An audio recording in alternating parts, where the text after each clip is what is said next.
Hello, today's interview is being conducted by the Kansas Oral History Project, a 501c3 charitable organization dedicated to interviewing notable Kansans on public policy issues.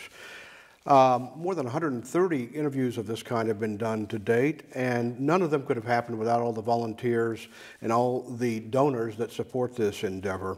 And one of whom is standing behind the camera here, Dave Heineman, former legislator. I think he's done all of these interviews to date, and we're adding to this rich history today by interviewing Kimberly Svaty. And you are the founder and president, CEO of Gencur-Svaty Public Affairs, correct? Yes. That's a lobbying firm. Part of what I do is lobbying, yes, but it's a fully diversified public affairs firm. So part of it is legislative work, part of it's regulatory work, a lot of it is communications work, and then a lot of it is working with local governments and helping local governments understand investment. We kind of talk about the what to expect when you're expecting. So what to expect when a business or a company is seeking to develop in the state of Kansas and looking to come to your community. So we do a lot in that regard. And we do a lot of events as well. So anytime we have a major groundbreaking or a dedication of a large, sizable project, typically my firm is involved. So it's very broad. And you founded this firm in 2007. Correct, right? Yes. And would it be fair to say that a large part of your portfolio, a lot of what you do involves the energy sector? Yes. So my background is in the energy sector, and a big reason why I formed my own company in 2007 was I had been working for a traditional utility at the time, and then that utility was in the process of being sold, and so I founded another utility, a transmission-only utility, and in the process of doing that, that was about the same time that there were additional clean energy companies looking to develop in the state of Kansas, and other types of energy companies as well, not just in the clean energy space. But certainly we saw a significant uptick in the production of oil and gas as well. And there, particularly on the clean energy side, there wasn't an entity out there doing a lot of the communications and education work and outreach work that needs to be done when a new industry or a new company is coming into being, whether it's locally or kind of in the state. And so that is the reason why I formed my company, was to help provide education not only to state legislators and to members of the executive branch, but also to the communities themselves and to landowners that would be hosting the projects, and to the communities that would be hosts as well. And from my perspective, as a reporter who covered this building for decades, I mean, you were a real trailblazer. I mean, was that a fortuitous time to be getting into the clean energy sector in around 2007 in this state? It truly was a unbelievable timing, actually. But we had, in 2007, we had only the third wind farm that was breaking ground at that point. So the very first wind farm had been built in 2001, and it was built by the utility that I worked for, which was? It was Aquila. And that was how I largely cut my teeth, if you will, with clean energy, was that first wind farm built in the state. Which was built where? Down in, it's the Montezuma wind farm, so Gray County. And then was also really building transmission, because at the time the state of Kansas was on the verge of being declared by the federal government as a conditionally congested corridor, which doesn't mean a whole lot for Kansans other than... It sounds bad, though. It does sound bad, and it really was problematic, because our state was bifurcated in every direction, and so the eastern portion of the state was paying less for power than the western portion of the state. We weren't able to bring in power from the north or from the south because of where the transmission lines were located? Because of the transmission congestion, and we just had not built transmission in decades. And so you had a series of events really culminating at the same time. You had a push by the state of Kansas to begin really pushing utilities to invest more in transmission, sorely needed transmission. And it had nothing to do with clean energy. It had everything to do with the price disparity between the state. So that was happening. the state of Kansas joined what's called Southwest Power Pool, which is the regional transmission organization. And the RTO was saying, okay, well, in order for Kansas to really take full advantage of being in this regional transmission organization, we need to build more transmission. And also at that time, there was this large-scale recognition that Kansas has an awesome clean energy resource. And so developers from around the world, and certainly from the United States, were testing wind speeds and looking at solar irradiance and finding that Kansas really is, in fact, the Saudi Arabia of wind. For both wind and solar. Definitely for wind. Our solar capabilities are very strong, but it still is a little hard to compete with some of the solar pricing in the desert. Okay, so the first wind farm in Kansas, 2001. When you started your company in 2007, there were a couple more under development or had already in place? There was one more that had been constructed in Butler County, and then there was another project that, interestingly enough, both Josh, my husband, and I worked on, although separately. He was a state legislator at the time, and he was working to help create understanding locally about this potential project.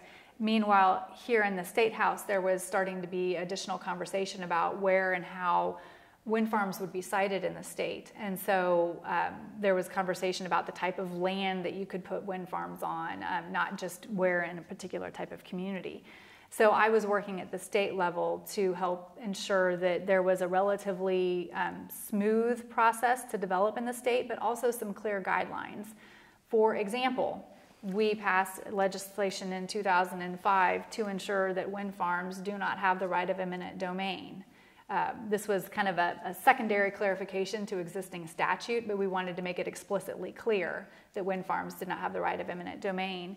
We also worked with then Governor Kathleen Sebelius to both craft and support what was then known as the Flint Hills Box, right, which later became known, 6 years later became known as the Tallgrass Heartland, when we tripled the number of counties that were in that particular restricted area. There was, generally speaking, some opposition to placing wind farms in the Flint Hills, right? On native intact prairie.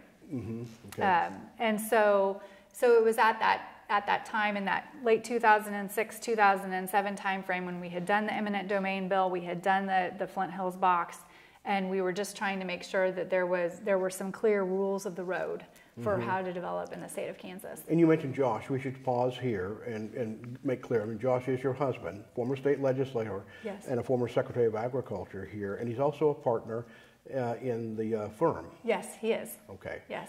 And so it sounds like you, from the very beginning, I mean, I know you're probably fairly modest about this, but from my vantage point, covering some of these issues through the years, if not for your presence here in the State House, I mean, the wind energy, you really helped get it established in the state, rules of the road, as you said.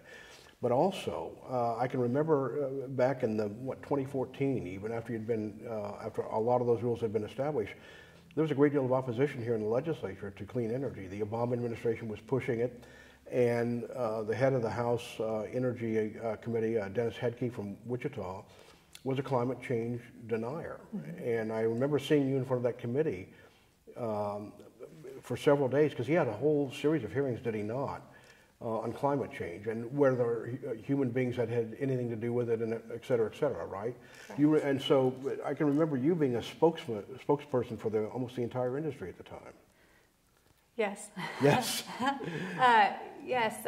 For the better part of 20 years, I have really, truly a great joy is to get to work on something that you know is making a difference in the lives of not only your children, but in Kansans.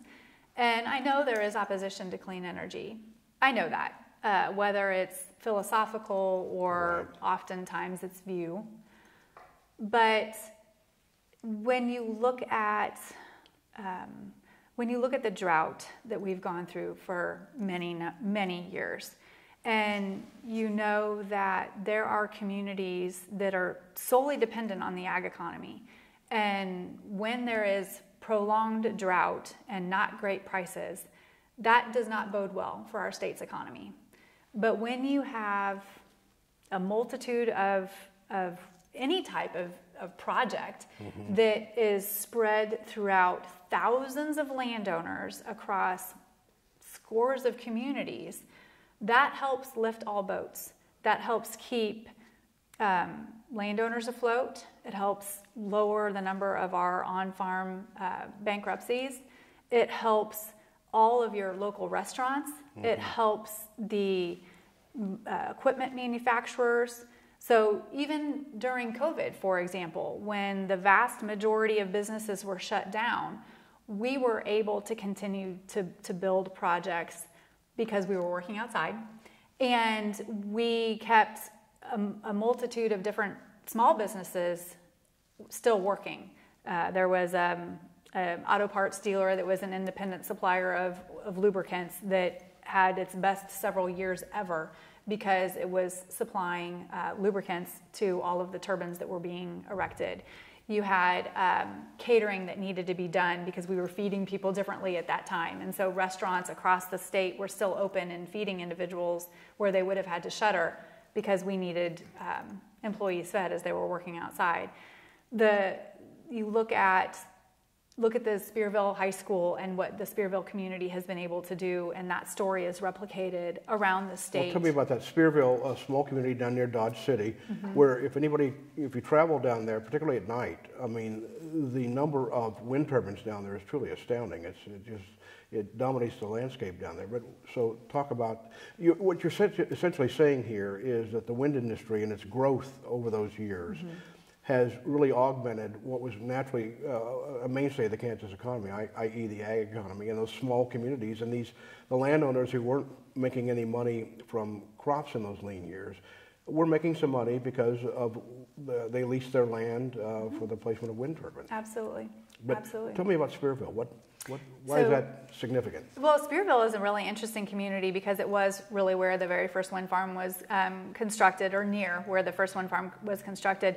But it's actually a perfect evolution of the industry because the town itself of Spearville has been very open to, again, all forms of energy development. But in this case, we're talking about clean energy and wind energy.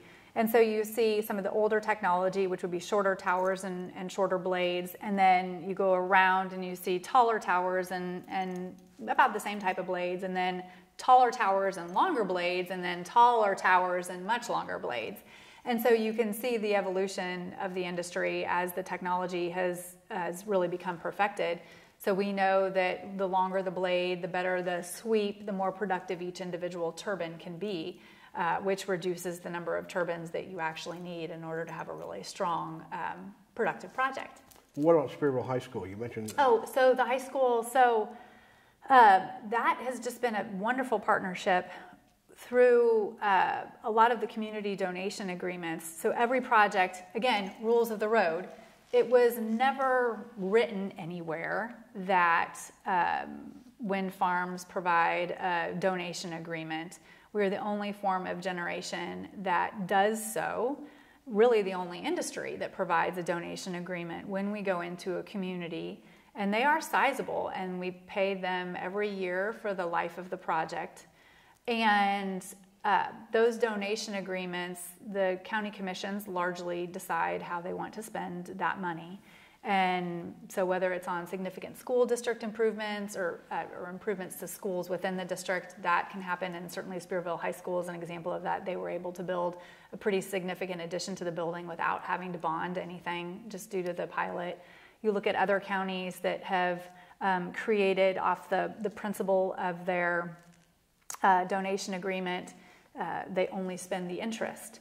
And so they create endowments of a sort. An endowment. And so you see that all around, or there have been several communities that have used funding to remediate the elementary school for asbestos, or real community needs that they wouldn't otherwise have the funding to do, that because of these projects, they do have the funding to do. I remember, are those donation agreements, though, in lieu of property taxes? They are in lieu of property taxes for a period of time, yes. For a period of time, but wind farms do go on the property tax rolls in year 11, and they have continued to provide those donation agreements.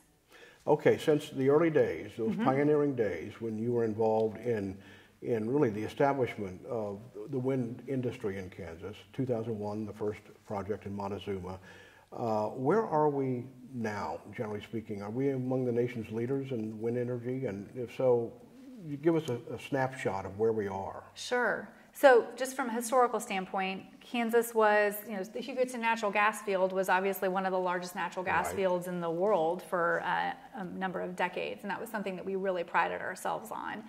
And I think this is, for the next century, people can be proud of what the clean energy economy has meant to our state. We go back and forth every year between Kansas and Iowa as to who is the top producer of like the percentage of our portfolio coming, or generation portfolio coming from wind. Iowa has us for a time right now. They went on a bit of a building spree. But Kansas currently is anywhere between third, fourth, and fifth. We bounce back and forth on the number of, or the percentage of generation coming from clean energy. And that's just from wind. It doesn't include solar or hydropower or certainly other types of clean energy economies. And so from one to how many wind farms now in the state, roughly?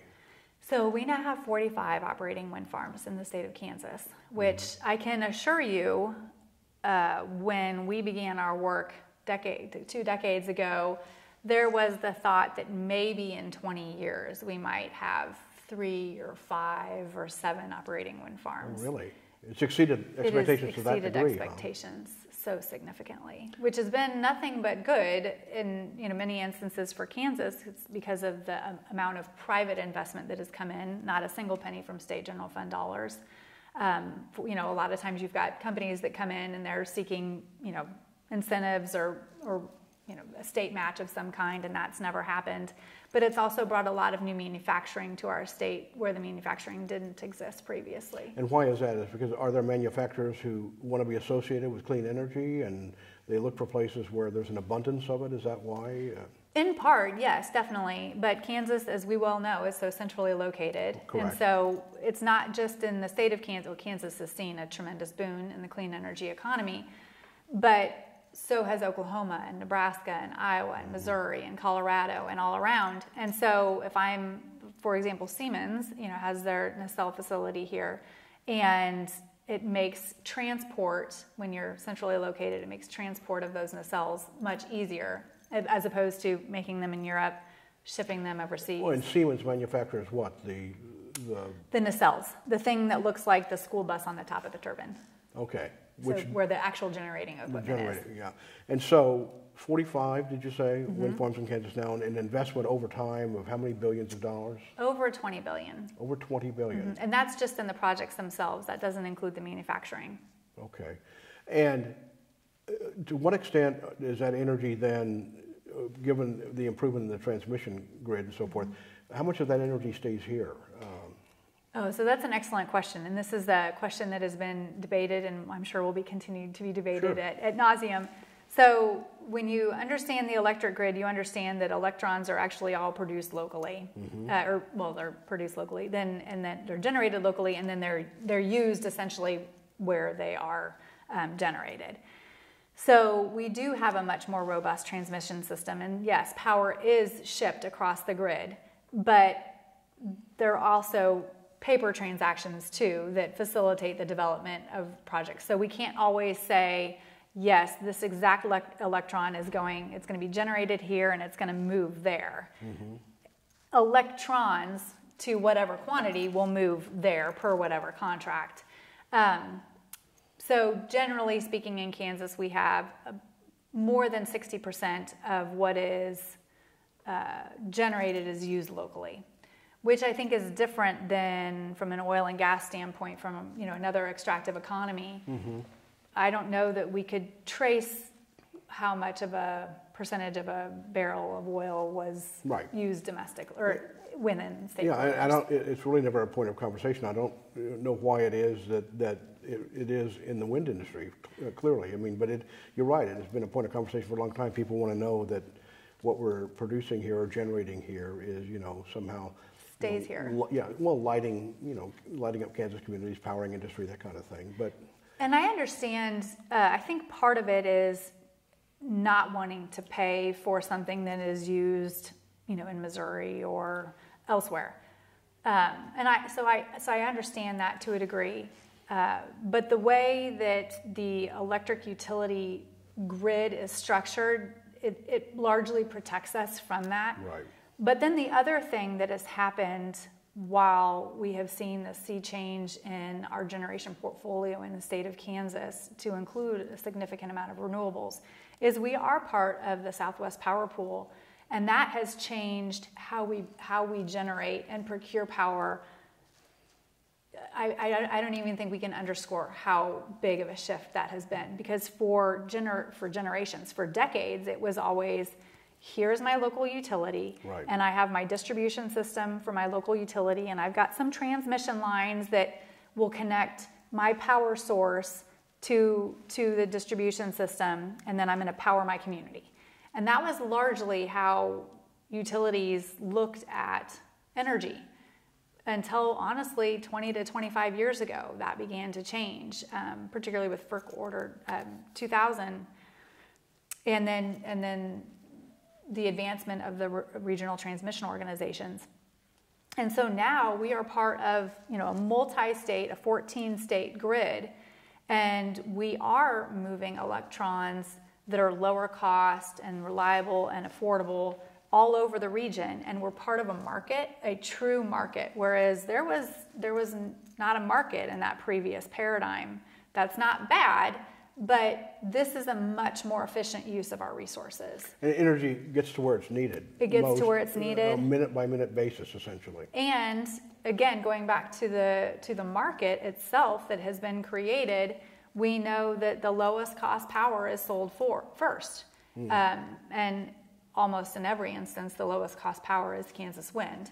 So that's a really positive benefit for Kansas consumers, because when we're generating, people are buying our commodity and they're buying it first, which is great for us. So that has been a huge change as well. Very different from how the electric grid has ever operated. And it's operating really, I remember when I first started in the industry, the thought was that the transmission grid could handle no more than 20% of clean energy on the wires at any given time. And there are days when we're over 90% powered by wind in the Southwest Power Pool region.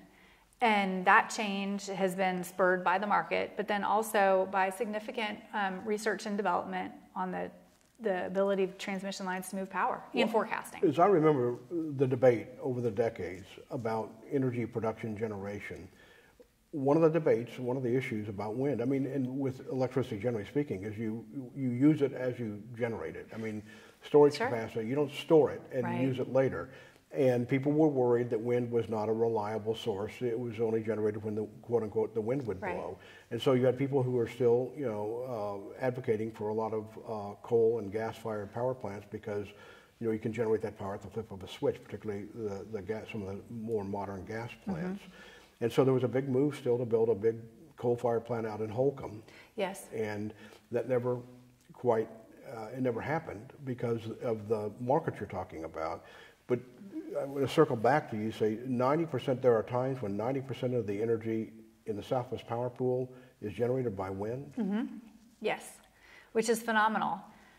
A phenomenal change. Which means then those gas plants and so forth that can fire up quickly can provide peak power when there isn't so much wind power in the grid, right? Yes. But the wind power really is, for the most part, become, in terms of the power pool and its use, very reliable. Very reliable. And a very stable source of energy. And so what's interesting is now, 20 years on, we've obviously had a lot of different test periods in order to hone the technology.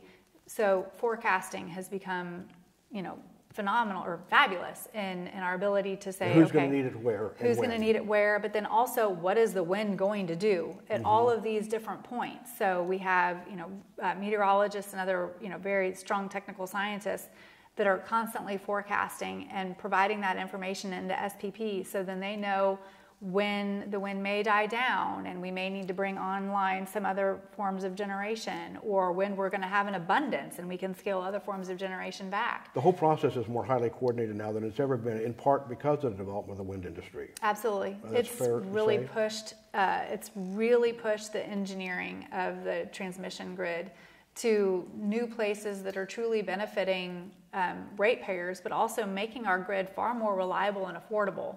Yeah. So this sounds like a big win for the state, a big success story.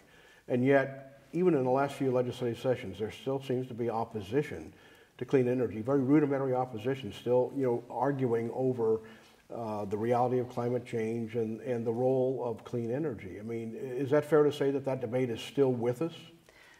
I do think that the debate is still there, and that's fine. I mean, I certainly understand the debate. I think the debate is somewhat on climate change, but I think it's also, we're entering a new era right now of we're becoming a bit more protectionist, and even as a nation, more nationalist. And so we're much more focused on how is this benefiting me specifically right now? And is this changing anything about my life?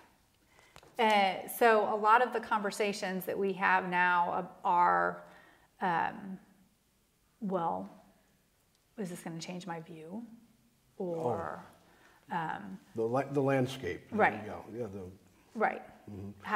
So there's a lot of debate over wind farms and how they dominate the landscape, particularly the flashing lights, and there are questions about the health of birds and so forth, and in other words, environmental issues have come to the fore, and that's because there was legislation here a few years ago that would have been really piled a lot more regulation on the wind industry because of this burgeoning opposition. Now that I think you were quoted in an article as saying if these regulations, were put on the books, that it would essentially bring a halt to wind development in this state.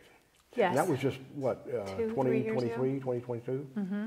Yes, there was a movement, 2021, 22, 23, various pieces of legislation, and even one of those pieces was kind of a bundle of a series of bills, and it would have essentially halted all clean energy development in the state. Just made it too costly for them?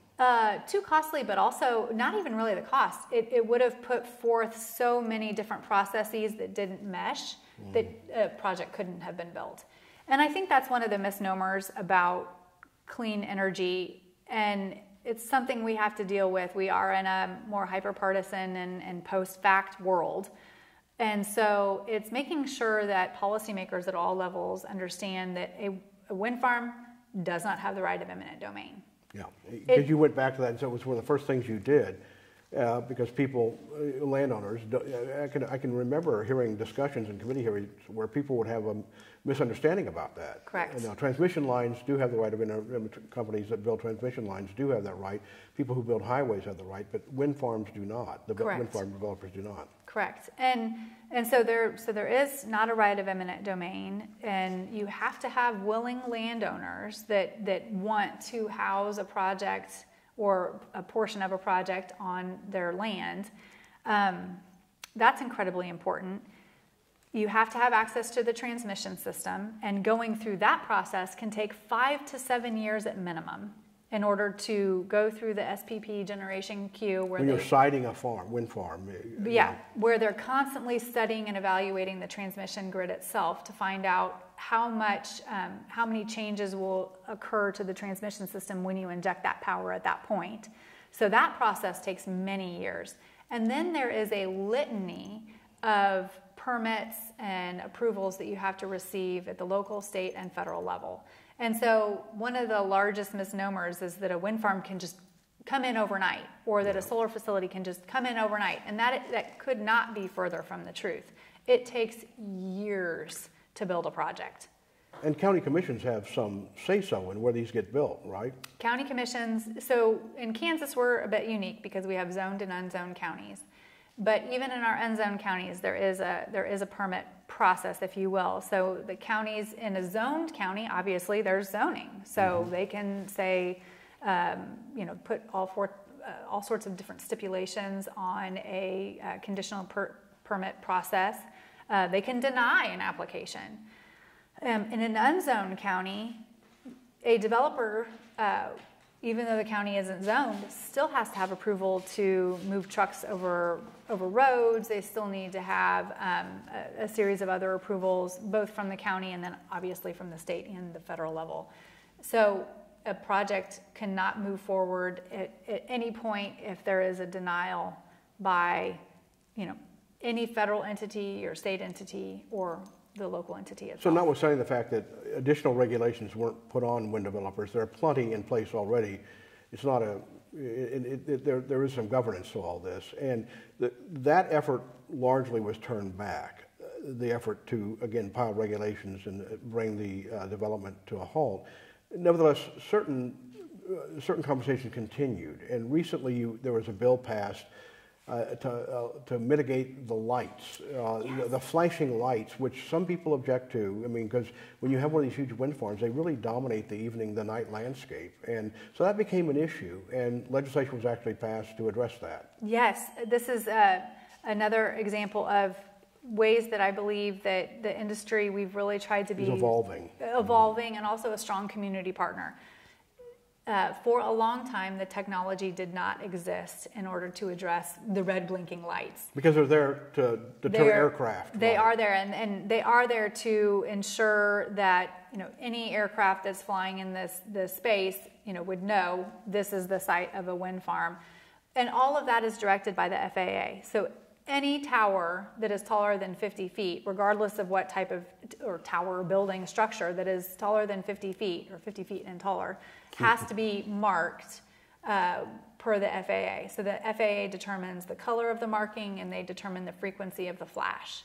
And a project is not built until you have FAA approval, which also requires approval from DoD, Department of Defense. So the military knows exactly where every single turbine is proposed to be placed, and they sign off, and then FAA signs off. And so that's another example that the FAA knows where every single turbine in the United States of America is proposed to be placed, and then they obviously then know where every single turbine is placed that's operating. But they know that because they approve the lighting structures, again, for aviation safety. Right. And only in the last several years has there been technology reliable enough that industry felt and the FAA felt that you could actually dim the lights or have the lights off, the red blinking lights. Right. And then they would have strong enough sensors on them that when a plane approaches, the light would come on several miles in advance to ensure that any low-flying plane would be able to deviate or divert. And so as the technology has, A, become available, B, been approved by the FAA, has everyone felt comfortable with its adoption? And so we did pass legislation in the 2023 legislative session that says for all new wind farms constructed in the state of Kansas effective last year, that you need to apply with the FAA and install that light mitigation technology. And then it also does look back, and it requires existing operating projects to apply to the FAA within a certain time period for installation of that light mitigation technology. So has that taken some steam out of the opposition? I mean, is that resolved at least one of the issues that's been in play for the last couple of years? I think that it's helped. Unfortunately, we also had passage of two really large, substantial pieces of federal legislation that were designed to attract a lot of domestic manufacturing and reshoring of American jobs, particularly in key manufacturing industries, science-based industries. Post-COVID legislation. Post-COVID legislation, the CHIPS Act and things of that sort. But they also really were designed to help spur significant investments in the clean energy economy. And that has changed the conversation as well. How so? So Kansas is, Kansas and many other states, we do have a Democratic governor at this time, but we're still a red state. And passage of those two pieces of legislation, particularly that encourage clean energy investments, has been seen by opposition groups as kind of the federalization of our energy economy, the federalization of land for said energy purpose, even though that's in reality not happening or not actually the situation. So that's changed the conversation, and that's why I go back to this kind of hyper-partisan post-fact world. So in other words, there are people, by all means take a drink, and then I'll wait to ask the next question. There are people who are, I'll use the word, opposed to further clean energy development simply because it's a policy emphasis of a Democratic administration in Washington. Is that what you're facing in terms of when you ply the halls here in the State House?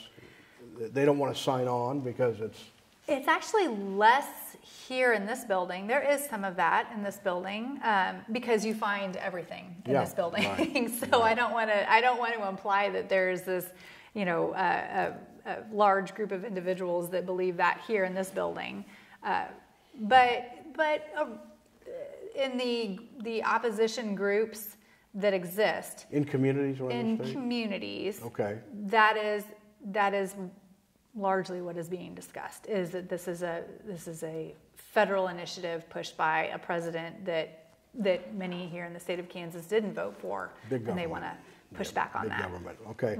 Now, I meant to ask you this earlier because you talked about the wind farms that have been generated, have been established here in Kansas.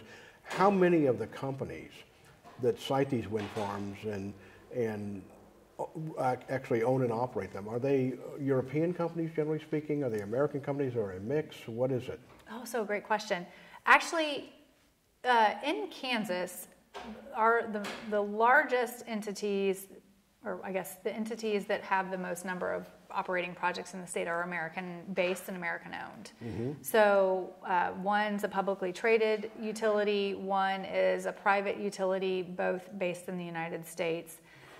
There are other energy companies that are doing business in the state of Kansas in the clean energy space that are European. So some are Danish, some are French, some are Italian, and many of them have American headquarters. And so these utilities the Kansas-based utilities, Westar, for instance, it has wind farms in Kansas that it is actually established and generated, and they use. Does Westar have part of the portfolio, or? So Evergy. I'm sorry. Well, so Westar they did build 2 or 3 wind farms in the state of Kansas, but it is more financially advantageous to the customer, to the ratepayer, if they do a long-term power purchase contract. So they contract with an actual developer that has significant, expertise in the siting and development of the project. And so they do purchase a significant number of Kansas projects. And certain utilities around the country have made this a real emphasis, right? And had gotten into this development big time, and it's a big part of what they do. Correct. Not only in Kansas, but elsewhere. Yes. And so they establish the wind farms and manage the generation of it, and then a company like Evergy will then purchase power from that development, correct? That's how it works, and from the grid, and part of the forecasting you were talking about earlier. And, yes. And what's interesting, in the last 5 years, we have what we call a C&I customer, a commercial and industrial customer, and they have been driving the market far more than even the utilities. So the Microsoft, Google, Meta, they have, and we haven't even talked about the power needs of AI, of artificial intelligence, but already the American consumer has an insatiable desire for electricity. We want to be able to store all of our pictures and charge 12 devices, and be streaming at the same time while we have all of the lights on in our house, and the dishwasher running, and the washing machine going, while we're in some cases charging a car. So we have an unbelievable desire for energy. And we are looking at, our load growth has been largely flat since 2008, and we're starting to see an uptick in that. And it is actually projected by 2030 that we're going to see a 20% increase in electricity demand. And that's in 6 years. That's unbelievable. And a large part of that is just due to the computing, the electricity needs for the computing power for AI. And so whether it's Home Depot or Coca-Cola or insert IKEA, insert large corporate purchaser, and they all recognize that purchasing clean energy offers them may be part of a philosophical goal or a corporate goal or sustainability initiative, but also it is access to the lowest cost power, and you're signing a long-term contract, and it's also a fabulous hedge against other types of fuel volatility. So they are by far and away the largest purchaser of clean energy going forward, and we don't see that changing because of the access to the lowest cost power, the hedge, and it's reliable and affordable. Well, so if that increased demand is realized, there's going to be an increased demand for more land for siting of more wind farms in Kansas and elsewhere, right? And what's the political climate like? Is that going to be a hard sell, or? So it's a really good question, and I do think that there will be additional wind projects built in the state of Kansas. Power pricing for wind is just too strong. I don't foresee it being at as robust a clip as it has been for the last 20 some odd years. In large part because we have many projects that are now going to move into a repowering phase. And the technology has evolved such that, again, we're talking about taller towers and we're talking longer blades. So you get more production out of existing once you improve the technology. Exactly. So which can actually make the output of a particular project even more robust than it is right now. And you may even reduce the number of turbines or at least hold stable. So several of those 45 wind farms across the state are going to be, I think the term you used was repowering, but essentially just upgrading the technology. Upgrading the technology. Sometimes it's just a software upgrade. Other times it may be coming in and looking at each particular, you certainly want to look at each particular generating unit itself and figure out a way to optimize it. So maybe that's changing out a blade, or maybe it's changing out some nacelles. So those evaluations are done on a project by project basis, and they're done regularly. Something we should have covered earlier, because I've heard you mention it, that the wind power being generated here in Kansas is the cheapest. Yes, it is. Cheaper than all other types of generation, yes. Coal, gas, etc. It is the lowest cost generation. Has it always been that way? It has not always because been there was that an way. argument about that initially, I know. Correct. So when the wind industry was seeding in the state of Kansas in 2001 through 2008-9 timeframe, it was a lower cost form of generation.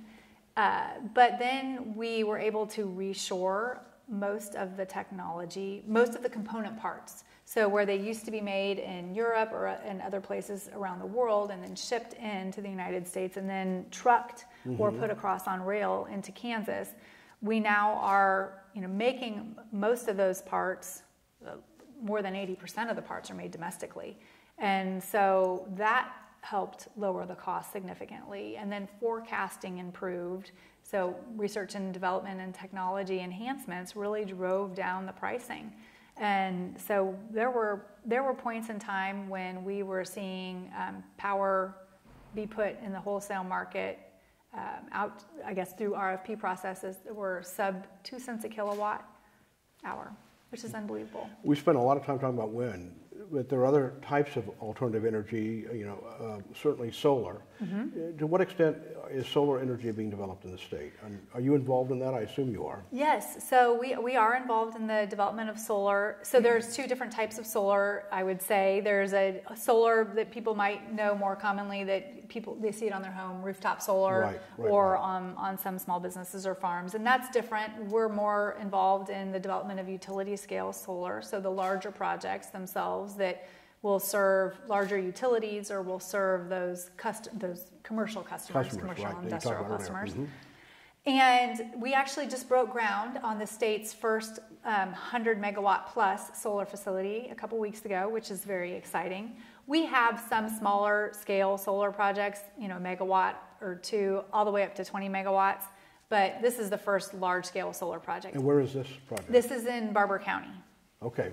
Down near the Oklahoma border near Medicine Lodge in that area? Yes, Okay. correct. And what's interesting is that, so where Kansas wind is so cheap, it's really hard to compete with Kansas wind from a pricing standpoint. But now we're seeing that we do, again, diversification, whether it's in your investment portfolio or in what you eat or in the type of power you generate, diversification is good. And so we need to, solar is a perfect combination with wind as far as their peaks are at different times and they allow for additional, like, well, I won't get into the technical terms, but their peaks are at different times, so they complement each other well. And we're also seeing the growth of something that has long eluded the entire electric industry, which is storage, genuine storage of electricity. We have an operating storage facility in kind of north central Kansas, and we're seeing more large utility scale solar facilities, large scale battery storage facilities be proposed for around the state as well.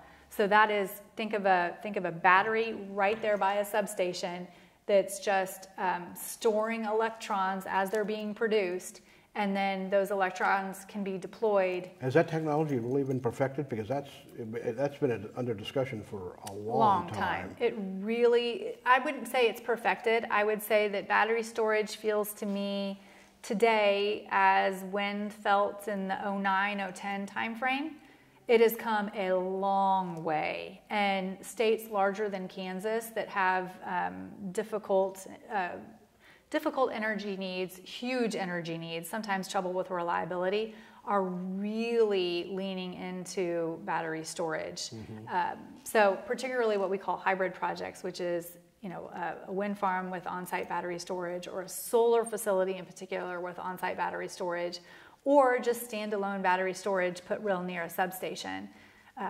And so that will do more to change the industry, or as much to change the industry potentially as the development of the SPP marketplace. So what is the trajectory of the solar industry in Kansas? You just mentioned the first big 100 megawatt project now underway. Are we going to see many more of those here, or? I do. Kansas has a great solar resource, and I do think that we will see more solar developed in the state. I think again, it's just hard to compete with Kansas wind. Right. So, but I do think that we'll see strong development of Kansas solar. You think to some degree solar projects and wind projects are complementary? I mean, you may see some existing wind farms add solar capacity or something down the road? Yes, the two are very complementary, both in how they interface with one another, how they interface with the grid, and then also, one of our favorite projects for a long time was a long historic oil and gas producer in Kansas had wells below, and then the same company owned the towers above on the same piece of ground. Oh. And so in that project, both the wind farm itself and the wells are still in operation. And I think that there will also be a day that we'll see, solar added to that particular project. So we may see all different types of Kansas energy being produced, on the same parcel of ground. And you're even involved to some extent in hydrogen. I mean Kansas has long been rumored to have huge stores of hydrogen, and I know that there's a federal emphasis on that. Can you just give us an update on where all that is? Sure, and it is. Our geology is perfect from a hydrogen standpoint. We do, I think there is exploration right now as to what our hydrogen, not just capabilities are, but whether or not we actually, have hydrogen underground to be found in Kansas. So that is one element of it, but then there's also a significant push to decarbonize more of the heavy industry, so shipping and agriculture and over-the-road transportation. And hydrogen is one of the fastest ways to help decarbonize. And so we've been very involved in trying to attract more companies to the state of Kansas to invest and really seed the hydrogen economy as well. There's a federal emphasis though too, right? There is. And there's federal money available. There was a kind of a sweepstakes, right? Yes. And Kansas participated in that, we didn't make the list quite, but So we were named the alternate for what's called the hydrogen hub effort, and the hub itself, through the Department of Energy, they selected 7 different locations across the United States that were focused on the 7 main areas of heavy industry to decarbonize. Kansas, it wasn't the state of Kansas that had a submission. It was a bit of a public-private joint venture, if you will, that submitted an effort to Department of Energy, and it's actually an awesome concept, and it's one that, although while not selected to be part of the DOE hub program, is one that we can build out with private investment on our own. Because you say we were selected as an alternate site, is that yes. alternate hub site, and so that in itself probably carries some cachet or some. Yeah, I think so. I mean, it proves it's a demonstration that what we were suggesting and proposing is very strong. We just don't have the population center that other states had or other regions had, and so. It's kind of hard to compete with a California and a Texas and a combined Northeast hub and a combined Northwest hub, strictly from a numbers standpoint. Sure. So we can propose, like on a per capita basis, the numbers were actually probably equal, but ours just looked smaller when you're talking about 3,000 or 4,000, and they're talking about 210,000 jobs. So how would you sum up your role over the years in terms of advancing the clean energy agenda in Kansas? You one of the maybe handful of most important people in terms of having advanced that? I mean, it seems to me that you've been at the forefront of it for many, many, many years now. Well, I would never say that I was most important at all. I wouldn't expect you to say that. but from my vantage point, you were always in the conversation. I feel like there has been a lot of movement to advance clean energy in the state of Kansas, and I hope that more than anything, the role that I've gotten to play has been one of a guide for developers on how we expect you to do business in the state of Kansas. We expect you to be good stewards of the ground. We expect you to be good stewards within the community, committed community partners. So from that standpoint, hopefully it's a guide to the industry on how to do things the right way in the state of Kansas. Because I'm a 5th generation Kansan. I do not want a company, I'm not interested in a company coming in that isn't a good fit for this state and isn't a good fit for the people of Kansas. And I have no problem telling developers if I feel like maybe they're not doing it the Kansas way, that they should either adopt the Kansas way or maybe not do business here. And those sensibilities might have been heightened by the fact that you and your husband Josh, you own quite a bit of farmland, and you didn't grow up on a farm. Right. You certainly inherited a love for the land and those sensibilities, in part because you are engaged in farming on pretty significant scale, are you not? Very much, and it's certainly being involved in the rural Kansas economy, but then also growing up in Johnson County, you know that what matters is the people and taking care of the people. So that's the best way to have a vibrant economy, bar none. And if you're not interested in doing things the right way and the best way and taking care of people, then there might be other places for you to develop. But the flip side to that coin is, from a policy standpoint, also hopefully helping guide that discussion as well. There are things that the industry should be expected to do, any industry should be expected to do. And so if there are things that need to be codified either via a gentleman's agreement or need to be codified in statute or via executive order, then let's make sure we do that. Let's make sure that the rules of the road are very clear so there's not that ambiguity. So if a good, strong company does want to come in and invest in the state, that they know exactly the steps that they need to follow. And then if they follow those steps, then the rug won't be pulled out from underneath them, which is, again, one of the more, that is probably one of the greatest challenges to having a stable investment climate, is constantly changing rules of the road. Mm-hmm. So hopefully it's keeping the rules of the road stable while also making sure that the developers and those that are interested in doing business in Kansas are good actors. And I think when you have those working hand in hand, then you can do really great things. Well, I want to thank you very much for your time and for this extensive tutorial. I mean, I learned so much just listening to you. I mean, I knew that the wind energy, renewable energy, had grown by leaps and bounds in Kansas, and I knew that you were at the forefront of that, but you really have given us a lot to think about in terms of where we've come from and perhaps where we're going in this arena. Well, it's been a real joy to get to do, and it's also been really fun watching around the state as we have other different leaders from all walks of life that have begun to realize and embrace the clean energy economy. So whether it's the heads of community colleges that are embracing new programs, or the KidWin program. I cannot say enough about the teachers and students that participate in the KidWin program, whether in 4th through 6th, or middle school, or the high schools, or collegiate KidWin. We win every year, and it's the teachers and you see bankers that have embraced it, and school superintendents across the ag community.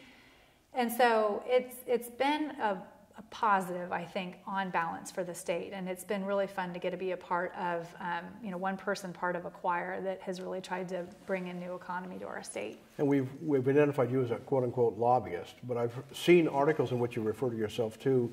You say being a lobbyist, being a good lobbyist, is really being a teacher. Yes. Right? Very much so.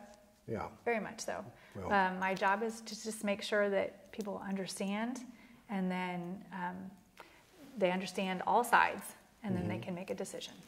Very good. Kimberly Svaty, the founder of Gencur-Svaty Public Affairs, right? That's the name of the firm, founded in 2007, at the forefront of the development of wind and renewable energy in Kansas for all those many years. Thanks for spending some time with us. I really appreciate it. No, thank you. I appreciate getting to be part of this wonderful project. Thank you.